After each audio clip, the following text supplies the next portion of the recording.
لیکن یہ سورہ ہماری فطرت کے جس جوش کا مظہر ہے وہ جوش ابھرا ہی ہے اللہ تعالیٰ کی ربوبیت اور رحمانیت کے ان مشاہدات سے جن کا تعلق براہ راست ہمارے ذات سے ہے۔ اگر یہ اچھی طرح واضح نہ ہو سکے تو اس سورہ کی جو اصل روح ہے وہ واضح نہ ہو سکے گی۔ شکر کے لفظ سے سورہ کا یہ پہلو نمایاں ہوتا ہے۔ اللہ، اس کی وضاحت آیت بسم اللہ کے تحت ہو چکی ہے۔ رب کا مفہوم۔ رب کے معنی پرورش کرنے والے اور مالک اور آقا کے آتے ہیں۔ یہ دوسرا مفہوم اگرچہ پہلے مفہوم ہی سے اس کے ایک لازمی نتیجہ کے طور پر پیدا ہوا ہے، کیونکہ جو ذات پرورش کرنے والی ہے اسی کو یہ حق پہنچتا ہے کہ وہ مالک اور آقا بنے، لیکن یہ مفہوم اس لفظ پر ایسا غالب ہو چکا ہے کہ اس سے الگ ہو کر محض پرورش کرنے کے لیے اس کا استعمال باقی نہیں رہا۔ قرآن مجید کے مخاطب اول کائنات کا خالق تو جیسا کہ آیت بسم اللہ کی تفسیر میں گزر چکا ہے تنہا اللہ تعالیٰ ہی کو مانتے ہیں، لیکن رب انہوں نے اور بھی بنا رکھے تھے جن کی نسبت ان کا گمان تھا کہ خدا نے کائنات کے انتظام میں ان کو اپنا شریک بنا رکھا ہے، اس وجہ سے یہ عبادت و اطاعت کے حقدار ہے۔ یہاں اللہ کے بعد اس کی پہلی ہی صفت رب العالمین بیان ہوئی، جس سے مقصود اس حقیقت کو ظاہر کرنا ہے کہ جو اللہ کائنات کا خالق ہے وہی اس کا مالک بھی ہے، کیونکہ وہی سب کی پرورش کرنے والا ہے۔ رحمان اور رحیم، اللہ تعالیٰ کے ان دونوں ناموں کی وضاحت آیت بسم اللہ کی تفسیر میں گزر چکی ہے۔ جزا اور سزا کے دن کا مالک، لفظ دین کے معنی۔ دین کا لفظ قرآن مجید میں کئی معنوں کے لیے استعمال ہوا ہے۔ ایک مذہب اور شریعت کے معنی کے لیے مثلاً ترجمہ کیا خدا کے اتارے ہوئے مذہب کے سوا وہ کسی اور مذہب کے طالب ہیں۔ العمران 83 2 قانون ملکی کے لیے مثلاً ترجمہ اس کو بادشاہ کے قانون کی روح سے یہ حق حاصل نہ تھا کہ وہ اپنے بھائی کو روک سکے۔ یوسف 76 3 اطاعت کے معنی کے لیے مثلاً ترجمہ اسی کی ملکیت ہے جو کچھ آسمانوں اور زمین میں ہے اور اسی کی اطاعت ہمیشہ لازم ہے۔ نحل 52 4 جزا کے معنی کے لیے مثلاً ترجمہ جس چیز کی تمہیں دھمکی سنائی جا رہی ہے وہ سچ ہے اور جزا اور سزا واقع ہو کر رہے گی۔ زاریات 6 جزا سے مراد اس کے دونوں پہلو ہیں، نیک اعمال کا صلہ بھی اور برے کاموں کی سزا بھی۔ اس وجہ سے ہم نے ترجمہ میں جزا کے ساتھ سزا کا لفظ بھی بڑھا دیا ہے۔ جزا اور سزا کے دن کا تنہا مالک ہونے کا مطلب یہ ہے کہ اس روز سارا زور اور سارا اختیار اسی کو حاصل ہوگا، اس کے آگے سب عاجز اور سرفگندہ ہوں گے، کسی کی مجال نہ ہوگی کہ اس کی اجازت کے بغیر زبان کھول سکے۔ سارے معاملات کا فیصلہ تنہا وہی کرے گا، جس کو چاہے گا سزا دے گا، جس کو چاہے گا انعام دے گا۔ جیسا کہ فرمایا ہے ترجمہ اس دن سارا اختیار اللہ ہی کو ہوگا، وہی ان کے درمیان فیصلہ کرے گا۔ حج 56 ترجمہ آج کے دن بادشاہی کس کی ہے؟ صرف خدائے واحد اور قہار کی۔ غافر 16 اس آیت کے 3 لفظوں میں جو بات پوشیدہ ہے وہ اگر پھیلا دی جائے تو پوری بات یوں ہوگی کہ ایک دن جزا اور سزا کا آنے والا ہے۔ اس دن سارا اختیار صرف اللہ تعالیٰ ہی کو حاصل ہوگا اور اس کے آگے کسی کو دم مارنے کی مجال نہ ہوگی۔ لیکن کلام کے دعائیہ اسلوب میں یہ بات اس طرح لپیٹ دی گئی ہے کہ دعا کرنے والا ایک ثابت شدہ حقیقت کی حیثیت سے ان سب باتوں کا اعتراف کر جاتا ہے۔ گویا خدا کی ربوبیت اور رحمت اور اس کے عدل اور انصاف کے ان آثار اور دلائل کے بعد جو اس کائنات کے ہر گوشہ میں پھیلے ہوئے ہیں، ایک ہت دھرم کے سوا کون ہے جو اس حقیقت کے کسی جزو کو بھی تسلیم کرنے سے انکار کر سکے؟ ہم تیری ہی بندگی کرتے ہیں اور تجھی سے مدد مانگتے ہیں۔ عبادت کا مفہوم۔ عبادت کے اصلی معنی عربی لغت میں انتہائی خضوع اور انتہائی عاجزی اور فروتنی کے اظہار کے ہیں، لیکن قرآن میں یہ لفظ اس خضوع اور خشوع کی تعبیر کے لیے خاص ہو گیا ہے جو بندہ اپنے خالق اور مالک کے لیے ظاہر کرتا ہے۔ پھر اطاعت کا مفہوم بھی اس لفظ کے لوازم میں داخل ہو گیا ہے، کیونکہ یہ بات بالبداہت غلط معلوم ہوتی ہے کہ انسان جس ذات کو اپنے انتہائی خضوع اور خشوع کا واحد مستحق سمجھے، زندگی کے معاملات میں اس کی اطاعت کو لازم نہ جانے۔ چنانچہ عبادت کی اس حقیقت کو قرآن مجید نے بعض جگہ کھول بھی دیا ہے۔ مثلاً ترجمہ ہم نے تمہاری طرف کتاب اتاری ہے حق کے ساتھ، تو اللہ ہی کی بندگی کرو اسی کے لیے اطاعت کو خاص کرتے ہوئے۔ زمر 2 عبادت کے ساتھ اطاعت کا یہ تعلق اس قدر گہرا ہے کہ بعض جگہ یہ لفظ صاف صاف اطاعت کے مفہوم ہی کے لیے استعمال ہو گیا ہے۔ مثلاً ترجمہ کہ شیطان کی عبادت نہ کرو کیونکہ وہ تمہارا کھلا ہوا دشمن ہے۔ یاسین 60 اللہ تعالیٰ کا جو حق بندوں پر ہے اس آیت میں وہ بھی بیان ہو گیا ہے، اور بندے کا جو حق خود اللہ تعالیٰ نے اپنے اوپر واجب کیا ہے وہ بھی اس میں بیان ہو گیا ہے۔ اللہ تعالیٰ کا حق بندے پر یہ ہے کہ بندہ تنہا اسی کی بندگی کرے اور اسی سے التجا کرے۔ بندے کا حق اس نے اپنے اوپر یہ بتایا ہے کہ وہ اس پر رحمت نازل کرتا ہے اور اس کی مدد فرماتا ہے۔ آیت کے پہلے ٹکڑے میں بندہ اس حق کا اقرار کرتا ہے جو اللہ تعالیٰ کا اس کے اوپر ہے، اور اس کے دوسرے ٹکڑے میں اس حق کے لیے درخواست پیش کرتا ہے جو اللہ تعالیٰ نے اپنے اوپر بندے کا بتایا ہے، لیکن پیش کرنے کا انداز نہایت مؤدبانہ ہے۔ بندہ اپنے کسی حق کی طرف کوئی اشارہ کرنے کے بجائے صرف اپنی احتیاج، اپنے اعتماد اور اپنی تمنا کا اظہار کر دیتا ہے، کیونکہ بندے کے شایان شان یہی ہے کہ وہ اپنے رب سے التجا اور درخواست کرے، نہ کہ اس پر اپنا کوئی حق جتائے۔ یہ اللہ تعالیٰ کا فضل اور کرم ہے کہ وہ بغیر کسی استحقاق کے بندے کو سب کچھ بخشتا ہے اور پھر اس فضل اور کرم کو بندہ کا حق قرار دیتا ہے۔ چنانچہ اس سورہ سے متعلق جو مشہور حدیث قدسی ہے، اس میں خاص اس ٹکڑے سے متعلق حضور نبی کریم صلی اللہ علیہ وسلم نے اللہ تعالیٰ کے یہ الفاظ نقل فرمائے ہیں کہ جب بندہ إياك نعبد وإياك نستعين کے الفاظ پڑھتا ہے تو اللہ تعالیٰ فرماتا ہے کہ یہ ٹکڑا میرے اور میرے بندے کے درمیان مشترک ہے، اور میں نے اپنے بندے کو وہ دیا جو اس نے مانگا۔ ہم تجھی سے مدد مانگتے ہیں کہ الفاظ عام ہیں، اس وجہ سے یہ طلب مدد خاص عبادت کے معاملہ میں بھی ہو سکتی ہے اور زندگی کے دوسرے معاملات میں بھی۔ عبادت میں بندہ خدا کی مدد کا محتاج توفیق اور رہنمائی اور ثبات اور استقامت کے لیے ہوتا ہے، کیونکہ عبادت بالخصوص جبکہ وہ زندگی کے ہر پہلو میں خدا کی اطاعت پر بھی مشتمل ہو، ایک بڑی ہی آزمائش کی چیز ہے۔ اس میں ایسے سخت مقامات بھی آتے ہیں جہاں بڑے بڑوں کے پائے ثبات بھی ڈگمگا جاتے ہیں۔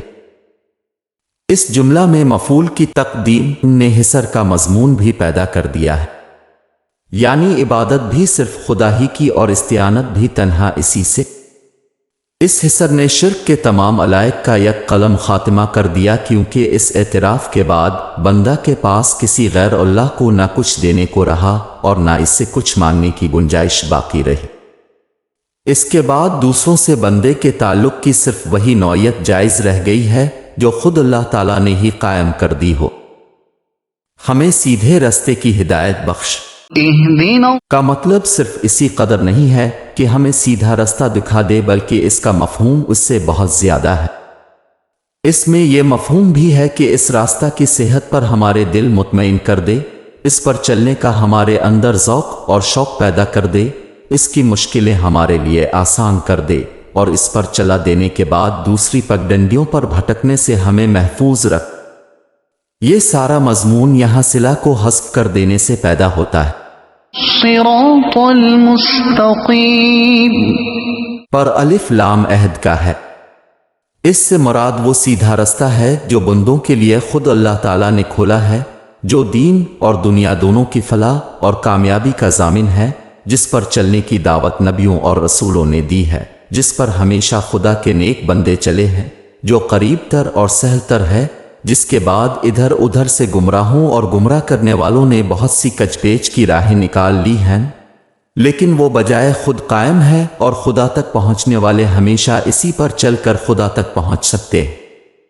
اسی سیدھے راستے کو حضور نے ایک مرتبہ اس طرح سمجھایا کہ زمین پر ایک سیدھا خط کھینچا، پھر اس کے داہنے بائیں آڑے ترچھے خطوط کھینچ دیے، پھر فرمایا کہ یہ اللہ تعالیٰ کا رستہ ہے اور یہ آڑے ترچھے خطوط پگڈنڈیاں ہیں اور ان میں سے ہر پگڈنڈی کی طرف کوئی نہ کوئی شیطان بلا رہا ہے۔ ان لوگوں کے رستے کی جن پر تو نے اپنا فضل فرمایا، جو نہ مغضوب ہوئے اور نہ گمراہ۔ آدمی جس چیز سے جتنا ہی گہرا لگاؤ رکھتا ہے، اس کو اسی قدر وضاحت کے ساتھ خود بھی سمجھنا چاہتا ہے اور دوسرے کو بھی سمجھانا چاہتا ہے۔ اس وجہ سے صرف اتنے ہی پر بس نہیں کیا کہ ہمیں سیدھی راہ کی ہدایت بخش، بلکہ اس کی پوری وضاحت بھی کر دی ہے، اور یہ وضاحت مثبت اور منفی دونوں پہلوؤں سے۔ مثبت پہلو یہ ہے کہ راستہ ان لوگوں کا ہو جن پر تیرا انعام ہوا ہے، اور منفی پہلو یہ ہے کہ جو نہ تو مغضوب ہوئے ہیں اور نہ گمراہ۔ اس وضاحت کے بعد مدعا اس طرح آئینہ ہو کر سامنے آ گیا ہے کہ کسی اشتباہ کی کوئی گنجائش باقی نہیں رہی ہے۔ اس ساری وضاحت کی ضرورت اس وجہ سے نہیں تھی کہ الیاذ باللہ اللہ تعالیٰ کو دعا کا مدعا سمجھنے میں کوئی غلط فہمی پیش آنے کا امکان تھا، بلکہ صرف یہ ہے کہ طالب اپنے مطلوب حقیقی کی طلب کے ساتھ ساتھ ان لوگوں سے اپنی بیزاری کا اظہار بھی کر رہا ہے جنہوں نے اس محبوب اور مطلوب سے من موڑا، اس سے بھٹک گئے، نیز اپنے لیے استقامت اور استواری کا بھی طلبگار ہے کہ اس راستہ کو پا جانے کے بعد اس پر قائم رہنا نصیب ہو۔ ان لوگوں کا حشر نہ ہو جن کو یہ راستہ ملنے کو تو ملا لیکن وہ اس کو پا لینے کے بعد یا تو دیدہ دانستہ اس سے منحرف ہو جانے کے سبب سے خدا کے غضب میں مبتلا ہوئے، یا اپنی بدعت پسندیوں کی وجہ سے اس کو پا کر اس سے محروم ہو گئے۔ اس آیت میں 3 گروہوں کا ذکر ہے، ایک منعم علیہم، دوسرا مغضوب علیہم، تیسرا ضالعین۔ مختصراً ان تینوں گروہوں کی خصوصیات بھی معلوم کر لینی چاہیے۔ منعم علیہم کون لوگ ہیں؟ انعمت علیہم، میں نعمت سے مقصود دراصل ہدایت اور شریعت کی نعمت ہے، جس سے انسان دنیا اور آخرت دونوں کی فلاح کا راستہ معلوم کرتا ہے۔ فعل انعام یہاں اپنے کامل اور حقیقی معنی میں استعمال ہوا ہے۔ اس سے مراد در حقیقت وہ لوگ ہیں جن کو اللہ تعالیٰ نے شریعت کی نعمت عطا فرمائی اور انہوں نے دل اور جان سے اس کو قبول کیا۔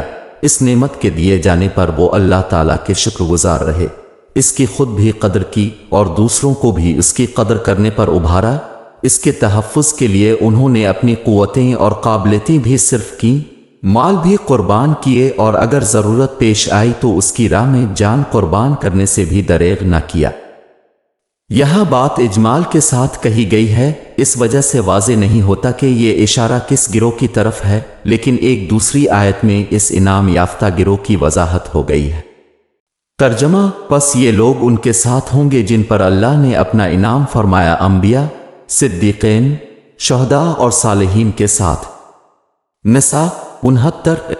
مغضوب علیہم، میں فعل کی نسبت اللہ تعالیٰ کی طرف اس طرح براہ راست نہیں ہے جس طرح انعام کے ذکر میں ہے۔ اس کی ایک وجہ تو سوء ادب سے احتراز ہے، اور دوسری وجہ یہ ہے کہ انعام ہمیشہ اور ہر حال میں بندہ پر اللہ تعالیٰ ہی کی طرف سے ہوتا ہے، برعکس اس کے خدا کے غضب کا مستحق بندہ اپنے اعمال کے سبب سے خود بنتا ہے۔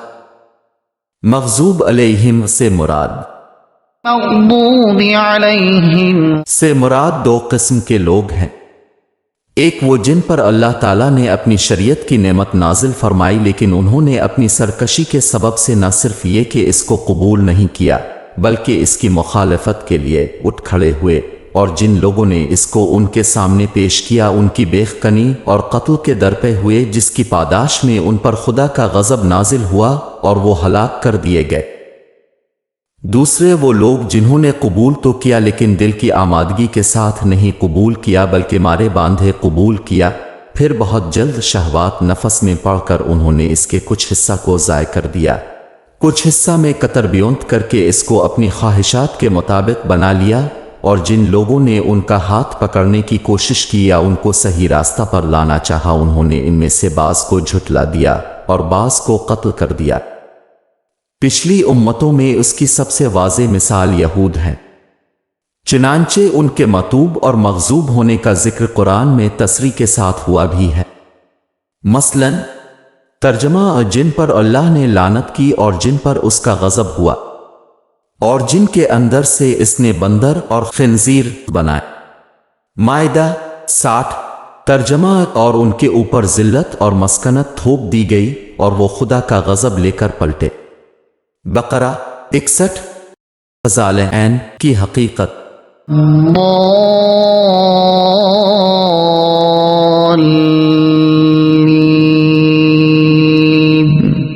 سے مراد وہ لوگ ہیں جنہوں نے اپنے دین میں غلو کیا، جنہوں نے اپنے پیغمبر کا رتبہ اتنا بڑھایا کہ اس کو خدا بنا کر رکھ دیا، جو صرف انہی عبادتوں اور طاعتوں پر قائم نہیں ہوئے جو اللہ اور اللہ کے رسول نے مقرر کی تھیں، بلکہ اپنے جی سے رہبانیت کا ایک پورا نظام کھڑا کر دیا، جنہوں نے اپنے آگلوں کی ایجاد کی ہوئی بدعتوں اور گمراہیوں کی آنکھ بند کر کے پیروی کی اور اس طرح صراط مستقیم سے ہٹ کر گمراہی کی پگڈنڈیوں پر نکل گئے۔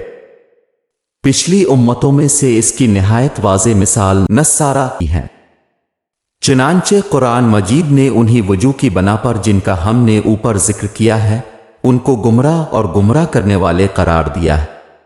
مثلاً ترجمہ کہہ دو اے اہل کتاب تم اپنے دین میں ناحق غلو نہ کرو اور ان لوگوں کی خواہشوں بدعتوں کی پیروی نہ کرو جو پہلے سے گمراہ چلے آ رہے ہیں اور جنہوں نے بہتوں کو خدا کے راستہ سے بھٹکایا اور جو خود بھی اس کے راستہ سے بھٹکے۔ مائدہ 77